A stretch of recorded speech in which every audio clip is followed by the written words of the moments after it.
મિત્રો, હોમ લોનની અંદર જેટલું પણ આપણે વ્યાજ ભરીએ છીએ એ બધું વ્યાજ પાછું આપણને મળી જાય તો કેટલી મજા આવે. તો મિત્રો, એ શક્ય છે, એ પોસિબલ છે. એના માટે એક ટ્રીક છે, જે ટ્રીક હું આજે તમારી સાથે શેર કરવાનો છું.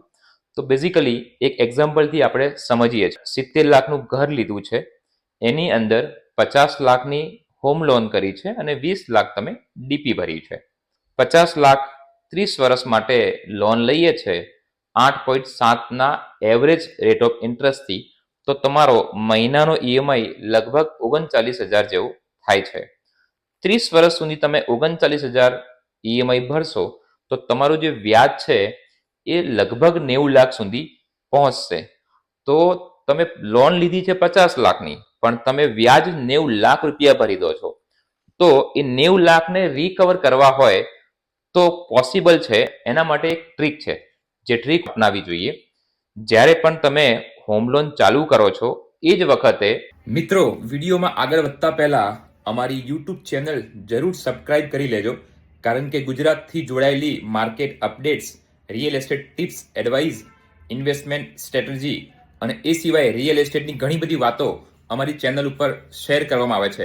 હોમ લોનનો જે ઈએમઆઈ આવે છે એના એપ્રોક્સિમેટલી 10% એમાઉન્ટની એક એસઆઈપી ચાલુ કરવી જોઈએ. એક એક્ઝામ્પલથી આપણે સમજીએ છીએ કે અહીંયા તમે 39,000નો હપ્તો છે, છતાંય આપણે 3400 રૂપિયાની એક એસઆઈપી ચાલુ કરીએ છીએ. એસઆઈપીની અંદર on an average 12%, 15% yearly return મળતું હોય છે, પણ આપણે મિનિમમ 12% પકડીને ચાલીએ.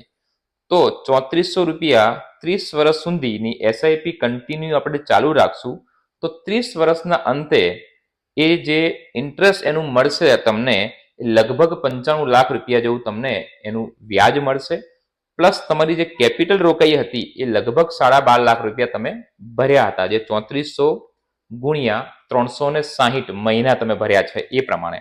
તો મિત્રો, 90 લાખ રૂપિયા તમે વ્યાજ ચૂકવ્યું છે, એની સામે તમને 95 લાખ રૂપિયા વ્યાજ પાછું મળી જાય છે. તો મિત્રો, આ રીતે તમારી જે હોમ લોનનું વ્યાજ તમે ચૂક્યું છે એને તમે ઝીરો કરી શકો છો. તો આ વિડીયો ખાસ એ મિત્રોને સંભળાવજો જેમને આ વિડીયોની જરૂર છે. તો મિત્રો, રિયલ એસ્ટેટને લગતી કોઈ પણ મૂંઝવણ હોય તમે અમને કમેન્ટમાં પૂછી શકો છો. અને રિયલ એસ્ટેટની કોઈ પણ જાણકારી માટે આ વિડીયો લાઈક, શેર કરી લેજો. અમારી ચેનલ સબસ્ક્રાઇબ કરી લેજો, જેથી કરીને આવા રિયલ એસ્ટેટ અને ફાઇનાન્સના વિડીયો અમે તમારી આગળ પ્રસ્તુત કરી શકીએ, તમારી આગળ મૂકી શકીએ. જય હિન્દ.